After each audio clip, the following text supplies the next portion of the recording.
da iawn I chi gyd a chroeso cynnes i'r gwasanaeth. Diolch yn fawr iawn I chi gyd am ymuno ni eto'r wythnos hon. Mae'n hyfryd I gael eich cwmni chi. Gadewch I ni weddio gweddi dros Wcrain. Gweddiwn. Efengil tangnefedd o'r hed dros y byd, a dilyd y bobloedd I thlewir chi gyd. Fel na byddwn mwyach, na dial na phoen, na chariad at ryfel, ond ryfel yr oen. Cyflwynwn ni ti o dadnefol ein cyfeillion yng ngwlad Wcrain heddi, a phawb arall sydd yn wynebu oriau'r diwrnod hwn mewn ofn a phryder a phoen. Gweddiwn am heddwch, am gyfiawnder, am gyd-dealltwriaeth, am ras, am ymynedd. Yn enw Iesu Grist. Amen.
Pan ddeithant i'r lle a elwir y benglog, yno croesroeliwyd ef a'r troseddwyr, y naill ar y dde a'r llall ar y chwith iddo.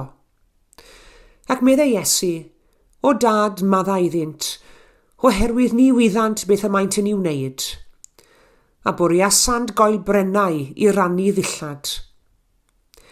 Yr oedd y bobl yn sefyll yno'n gwylio. Yr oedd aelodau'r cyngor chwythen I wawdio gan ddweud, fe achubodd eraill, a chybed ei hun, os ef yw Meseia Duw yr etholedig. Daeth y milwyr hefyd ato a'i watwar, gan gynnu gwyn sir iddo, a chan ddweud, os ti yw brenin yr Iddewon achub dy hun. Yr oedd hefyd ar ysgrif uwch I ben, Hwn yw brenin yr Iddewon. Yr oedd un o'r troseddwyr ar ei groes yn ei gablu gan ddweud, "On i ti yw'r Meseia, achub dy hun a ninne." Ond atebodd y llall a'i gyryddu, onid oes arnat ofn Duw, a thithed an yr un ddedfryd. I ni mae hynny'n gyfiawn, oherwydd heiddiant ein gweithredoedd sy'n dod i ni. Ond ni wnaeth hwn ddim o'i le. Yna dywedodd, Iesu, cofia fi pan ddoeth deyrnas. Atebodd yntai, yn wir rwy'n dweud wrthyt, heddiw byddi gyda mi ym Mharadwys.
Tybed ydych chi wedi paratoi'ch pwdin Nadolig eto. Mae'r sul hwn, sef y sul cyn y sul cyntaf yn hymor yr Advent, yn cael ei adnabod gan rhai fel y sul y bydde aelod o'r teulu yn cymryd ei tro i gymysgu cynhwysion y pwdin Nadolig ac yn gwneud dymuniad yr un wrth gymysgu. Ac y dweud y gwir, mae meddwl am gymysgu'r pwdin Nadolig yn weithred llawer mwy deniadol na'r ddiwinyddiaeth dywyll sy'n cael ei gysylltu â thymor yr Advent. O'ch chi'n gwybod yr enghraifft y dylid cymysgu'r pwdin o gyfeiriad y dwyrain i'r gorllewin i gofio am daith y doethion?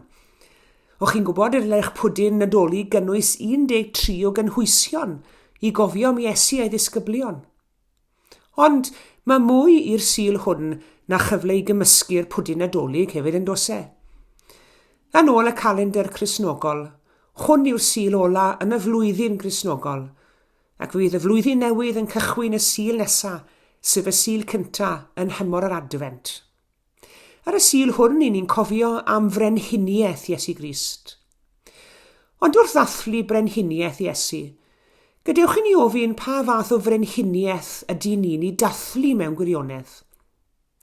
Mae'n darlleniad ni'r bore yma yn dod i'r drydydd bennod ar hugen o Fengi Lyc, a mae wedi cyflwyno darlun diddorol iawn i ni o frenhiniaeth Crist.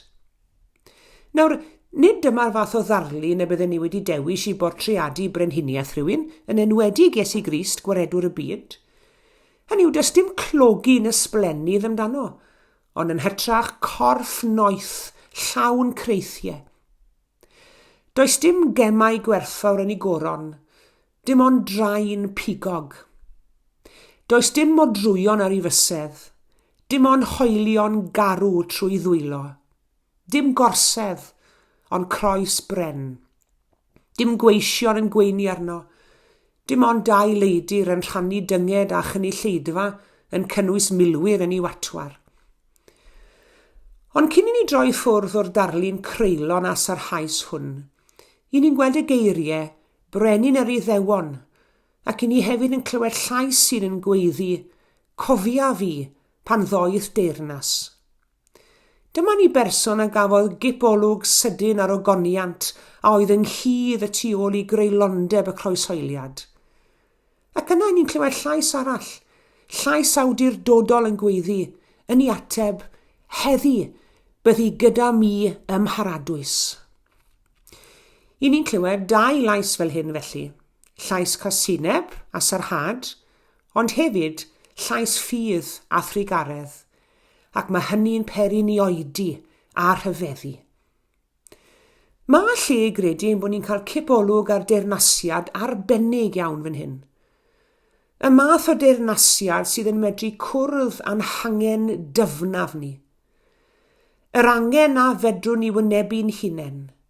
Yr angen nad yw arweinwyr na brenhinoedd ein byd yn sicr yn medru cwrdd ag e.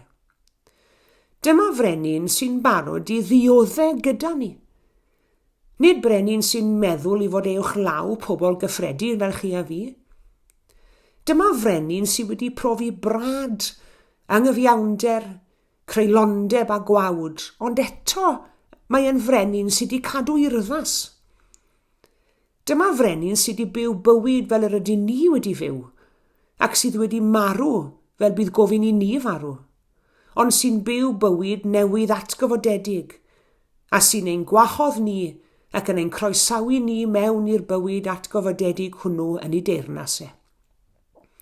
Mae'r math o frenhiniaeth mae'r Efengil yn ei chyflwyno yn troi y syniad y byd o frenhiniaeth wyneb i weired yn llwyr. Nawr nid dyma'r tro cynta i'r Efengil ddweud yn wahanol i'r byd. Mae byd yn ein hannog ni weithio dod ymlaen a gwneud enw ein hunain. Mae'r Efengil yn dweud bod angen i ni fod yn fach cyn medrwn ni fod yn fawr, bod yn was cyn bod yn feistr. Mae'r frenhiniaeth sydd yn ein galw ac yn ein hannog ni gynnig ein hunain i Iesu'r brenin yn peri ni i synhwyro a bydd ymateb iddo yn gwneud gwahaniaeth mawr i'n bywydau ni.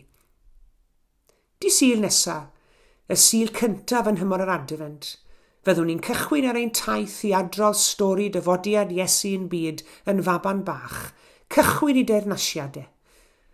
Ac wrth i ni deithio'n ysbrydol trwy'r flwyddyn, yn clywed eto am eni Iesu, i fywyd, i weinidogaeth, ei ddysgeidiaeth, i farwolaeth a'i atgyfodiad, Fe fyddwn ni hefyd yn teithio ar ein siwrne'n hunain.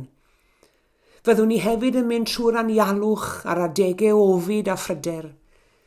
Falle byddwn ni hefyd yn camu mewn i ethsemanau o ofid ac anobaith. Ond efallai byddwn ni hefyd yn cael profiadau cyffroes pen y mynydd. Beth bynnag fydd ein profiadau ni, fyddwn ni'n siŵr o deithio cam wrth gam drwy bob diwrnod yn byw ein bywydau cyffredin. Ond wrth i ni deithio, fe fyddwn ni mewn cwmni da. Ac fe deithiwn ni hefyd gyda'r weledigau sy'n rhoi ystyr a phwrpas i'n bywydau. Ein cydymaeth ni fydd Crist, mab y dyn, sy'n gwybod yn iawn siwt beth yw ei fod yn ddynol fel chi a fi. Ac o ganyniad, fe fydd yn ymdeimlo'n holl emosiynau ni. Fydd yn ein deall ni, fydd yn ein tri garhau wrtho ni pan fydd y daith yn mynd bach yn droelliog ac yn serth mewn mannau. Fe fydd ei bresenoldeb a'i gwmni ar y daith yn gwneud gwahaniaeth pan fyddwn ni'n teimlo'n unig a pan fyddwn ni yn teimlo'n wrthydedig neu pan fyddwn ni'n teimlo'n ynysig. Bydd ein gweledigaeth yn un o gariad. Cariad Crist y Brenin a fydd yn ein tynnu yn nes i'w deyrnas. Fe fydd ein frenhiniaeth ef yn gwneud gwahaniaeth pam deimlwn ni fod pethau mas o reolaeth ac yn gweithygu o ddydd i ddydd. Heddi, i ni'n dathlu presenoldeb tragwyddol Iesu Grist y Brenin. A gweddiwn y bydd i ysbryd yn gweud gwahaniaeth yn ein bywydau, gan ddod â ffresni, heddwch a chariad at bawb ohono ni, beth bynnag fydd ein hangen yn ystod y daith sydd o'n blaen. Amen.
Gweddiwn.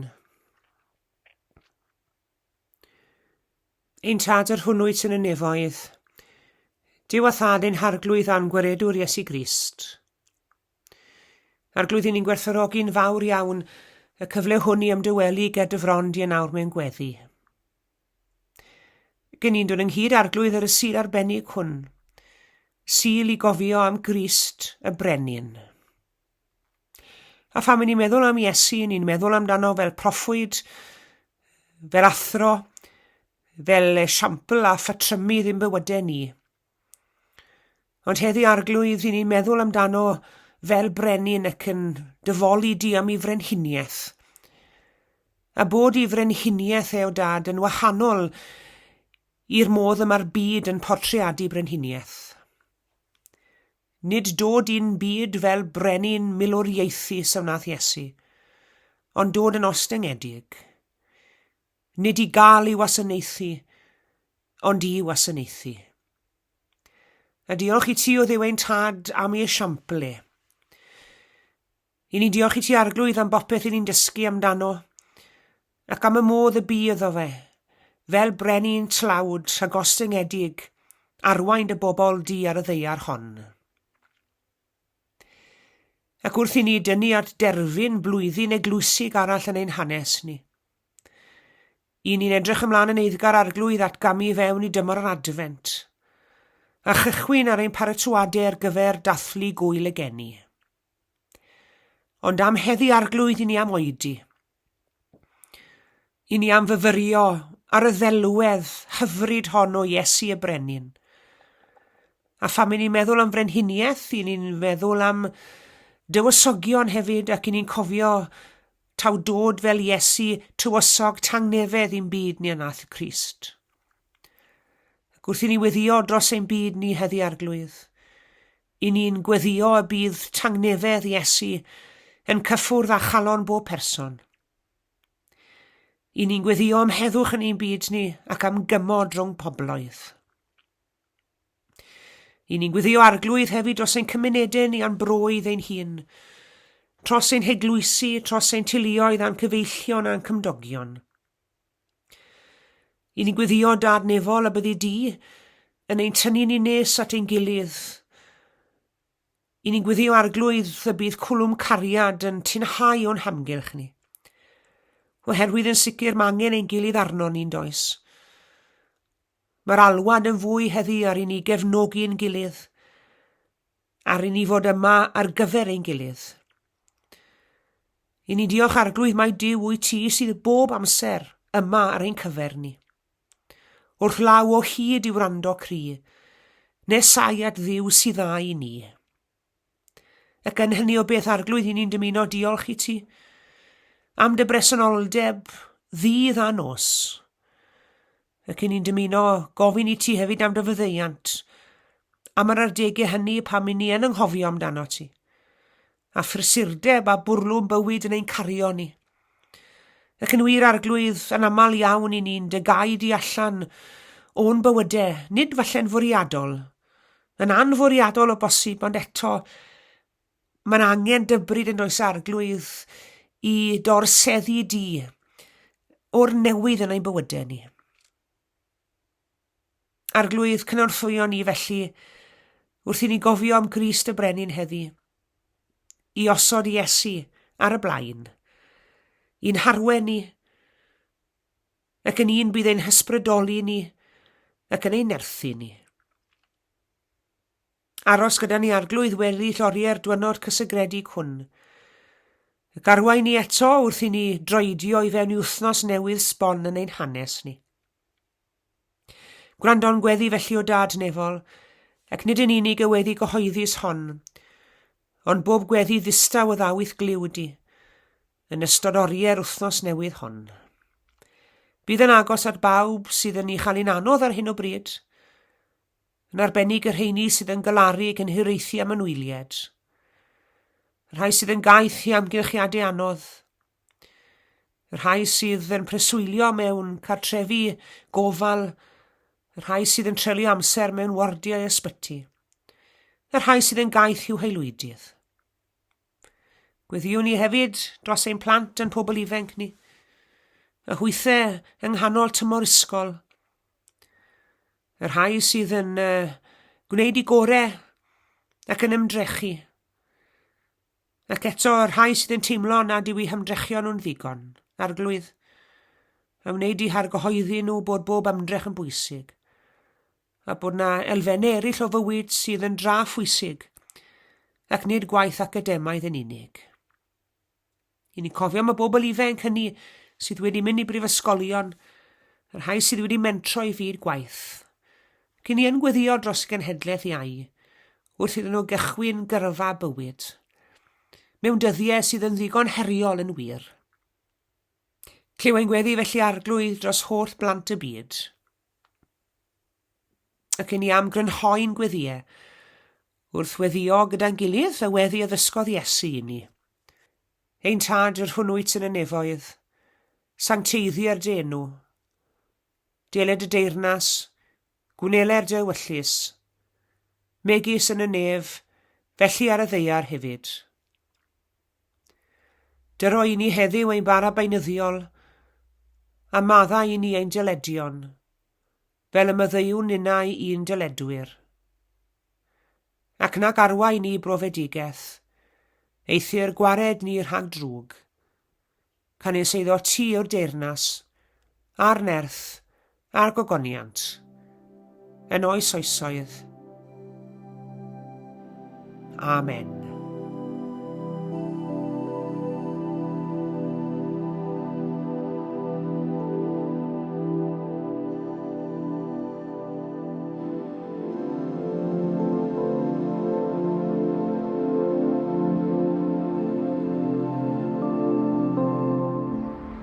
Diolch yn fawr iawn i chi gyd am eich cwmni yn yr oedfa heddi. Tan y Sul nesaf, cadwch yn ddiogel ac yn iach. A gras ein harglwydd Iesu Grist a chariad Duw a chymdeithas yr Ysbryd Glân, a fyddo gyda ni oll. Amen.